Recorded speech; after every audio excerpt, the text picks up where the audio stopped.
This home may look like just another old mansion, but it's not what you think. Because back in the 1860s, this architectural masterpiece was built for a future that never came. And wait until you hear what it would cost today. In this video, we'll cover old homes that are no longer built today. Imagine you're walking down the street in the late 1860s and this towering beauty catches your eye. Second Empire homes, inspired by the grandeur of Paris, were a status symbol. But as the 20th century approached, these homes were deemed too expensive to maintain. The mansard roofs required constant repair, and the excessive ornamentation was out of fashion. Today, only a few remain. If you lived in the South in the 1860s, chances are you either lived in or knew someone with a shotgun house. A simple, narrow, one-room-wide structure with no hallways, designed for maximum airflow, perfect for a time before air conditioning. But today, you'd be hard-pressed to find a new one being built. We demand privacy, space, and insulation, none of which shotgun houses were built for.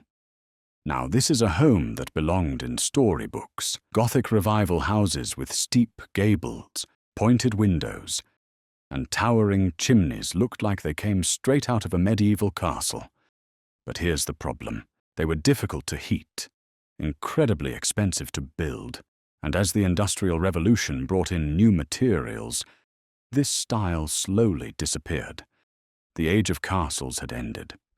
This serves as a reminder that you might be living in a forgotten piece of history. Ever noticed odd woodwork in your attic or a hidden doorway? You could be standing inside a home built with 19th century craftsmanship. Just like you stumbled upon this video, you might stumble upon a hidden treasure in your own home, so don't forget to subscribe. Queen Anne homes were the peak of Victorian excess. Turrets, wraparound porches, and bright colours. They were a rebellion against plain architecture, but as the 20th century moved toward minimalism, these grand designs became too expensive to maintain. Today they're mostly preserved as historical landmarks. Tudor Revival homes were designed to evoke the charm of medieval English cottages and manor houses. With their steeply pitched roofs, exposed half-timbering, and leaded glass windows, they became a symbol of refined taste in the early 20th century.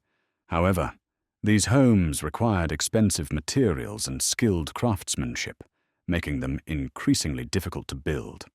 By the mid-century, the preference shifted toward modern and more cost-effective housing styles.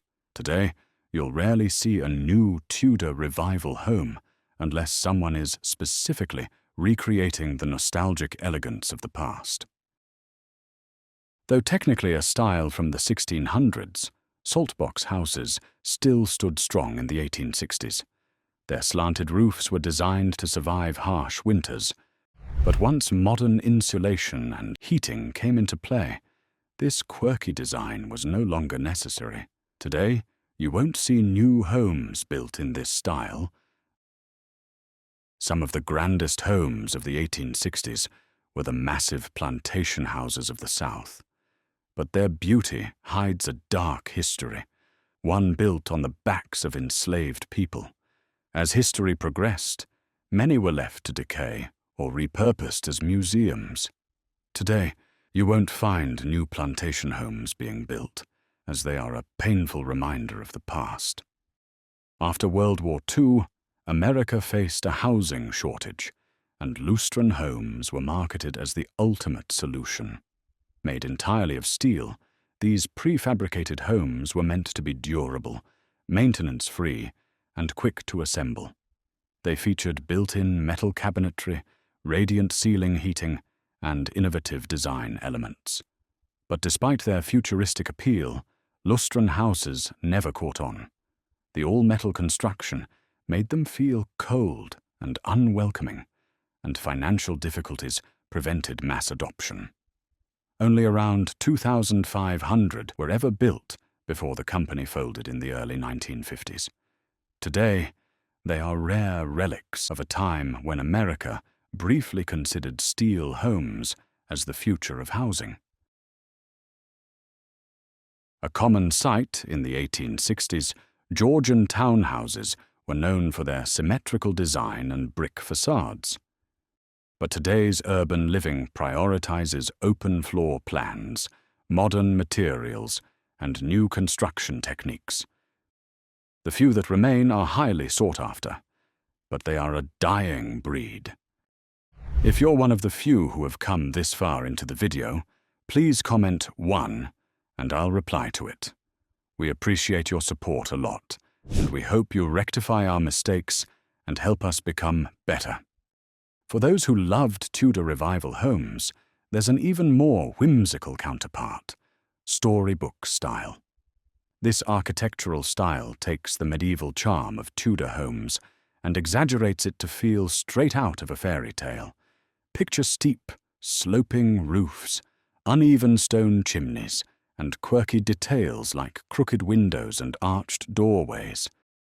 These homes were popular in the 1920s and 1930s, especially in Hollywood, where they became known as storybook cottages.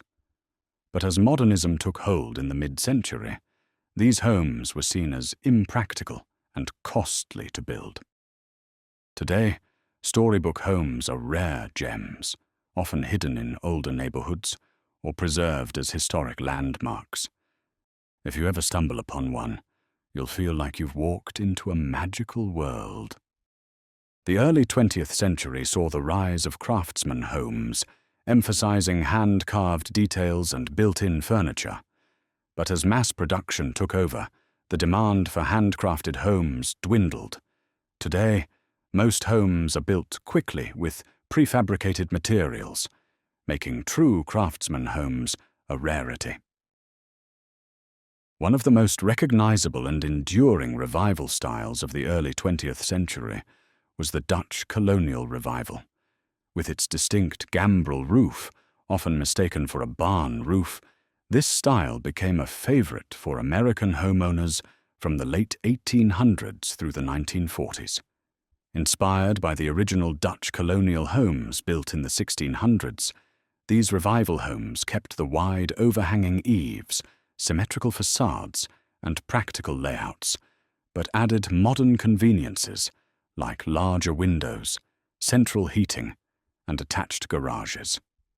As post-war housing developments focused on efficiency and affordability, the Dutch Colonial Revival, with its custom roof design and detailed woodwork, became too expensive and impractical for mass production.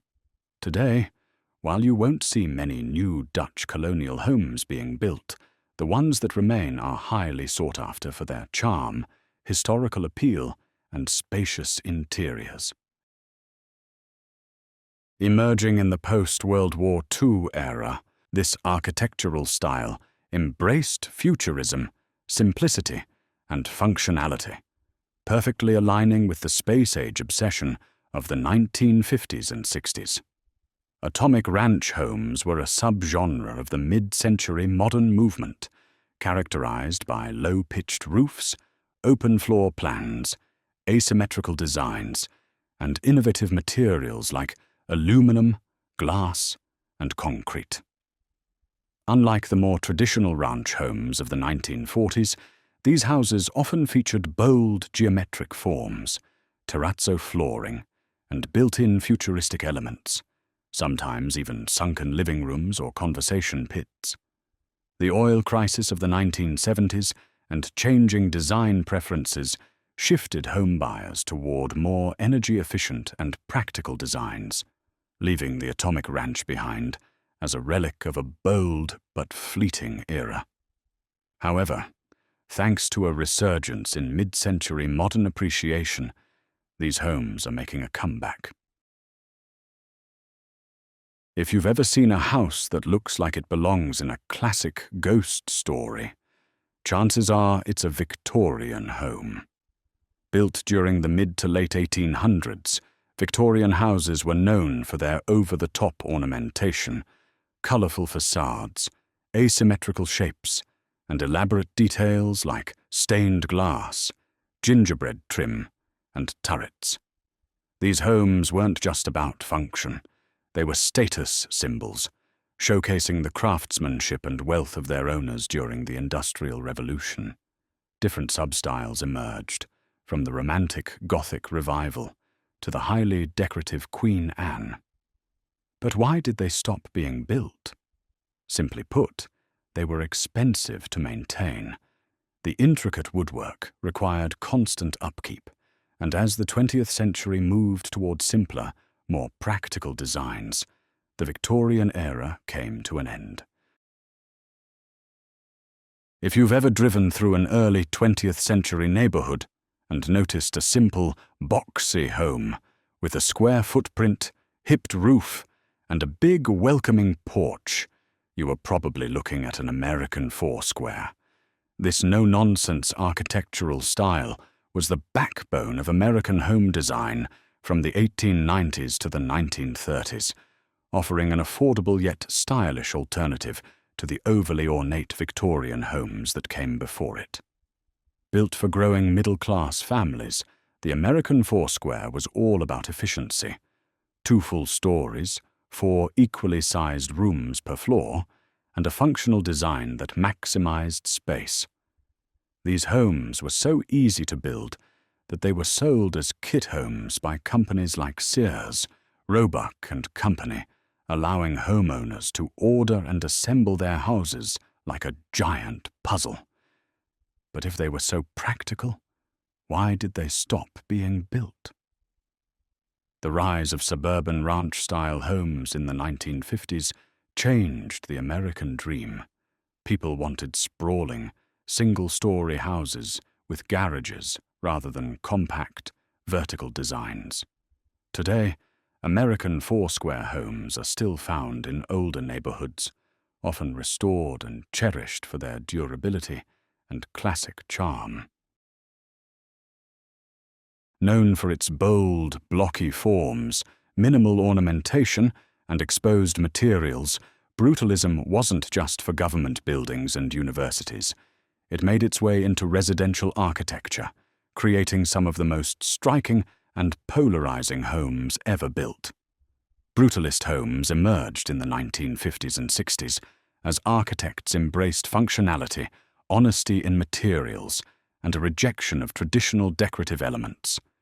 Instead of wood siding or delicate details, these homes featured massive concrete walls, deep-set windows, open interior spaces, and a sense of raw, unfiltered strength. Many had a bunker-like appearance, designed to withstand time and trends, but many people found them cold, oppressive, and uninviting, with some comparing them to Soviet-era housing blocks. Concrete is also expensive and difficult to maintain, leading many homeowners to prefer lighter, more energy-efficient materials. But here's the twist. Brutalism is making a quiet comeback. Architects are rediscovering its bold, unapologetic aesthetic, with modern, brutalist-inspired homes incorporating warmer elements like wood, glass, and greenery. Cottage homes became popular in the late 19th and early 20th centuries, especially in the United States, where they were part of the Romantic Revival movement.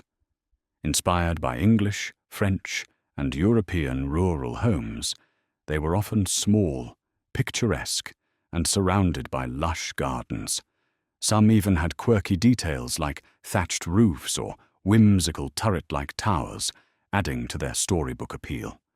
With steeply pitched roofs, arched doorways, exposed wooden beams, and rustic stone or stucco exteriors, these homes were built for warmth, comfort, and an escape from the hustle of city life.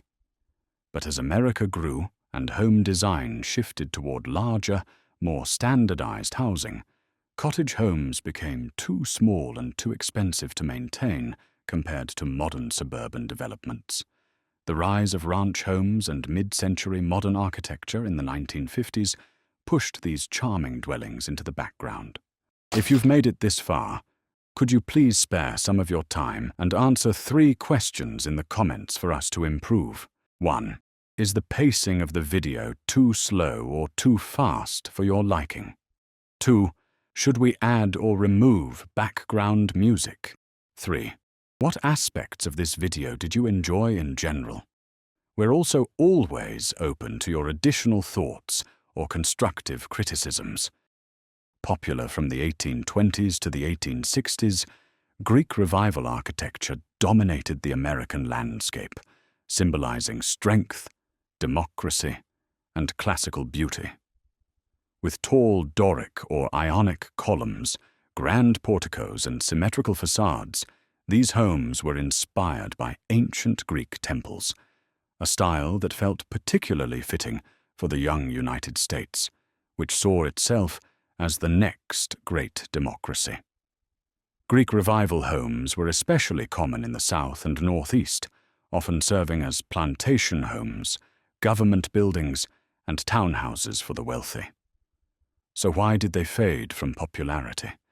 As America moved into the late 19th century, home styles shifted toward Victorian excess and decorative flourishes, making the clean, classical look of Greek Revival seem outdated. Additionally, the high cost of materials, especially large columns, made them impractical for many homeowners.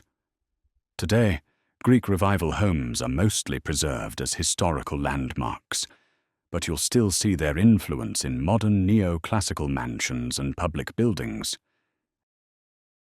If you love the charm and symmetry of Dutch Colonial Revival homes, but prefer something a little smaller and simpler, then the Cape Cod style is right up your alley. With its steeply pitched roof, symmetrical design, and minimal ornamentation, Cape Cod homes are one of the most recognizable and enduring American house styles.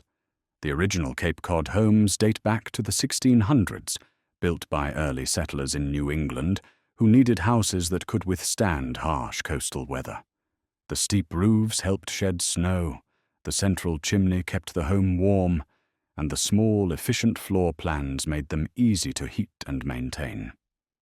This style had a major revival in the 1930s to 1950s, when architects adapted the cozy, colonial charm of the originals into a more modern and practical home for middle-class families. But as American homes got bigger in the late 20th century, the small size and modest design of Cape Cods fell out of favor. Still, Cape Cod homes are beloved today, often seen in historic coastal towns and suburban neighborhoods. Whether it's an original 18th century cottage or a 20th century revival, a Cape Cod home represents simplicity, resilience, and timeless American charm. If you've ever walked into a house and had to choose between going up or down immediately, you've stepped into a split-level home. Popular from the 1950s to the 1970s, split-level houses were designed to maximize space on smaller suburban lots while giving families separate, functional living areas. The defining feature of split-level homes is their staggered floors, usually with a main entryway, leading to both an upper and lower level. The lower level typically housed a den or recreation room, while the upper level contained bedrooms and private spaces. This layout created distinct zones for living and entertaining, which was perfect for growing suburban families in the post-war era. So why did they fall out of favor? As open-concept living became more desirable in the 1980s and beyond, home buyers started favoring single-story ranches or two-story homes with uninterrupted layouts. The staggered floors and multiple short staircases made split levels feel somewhat choppy and outdated compared to the wide, flowing spaces of modern homes. However, split-level homes are making a quiet comeback.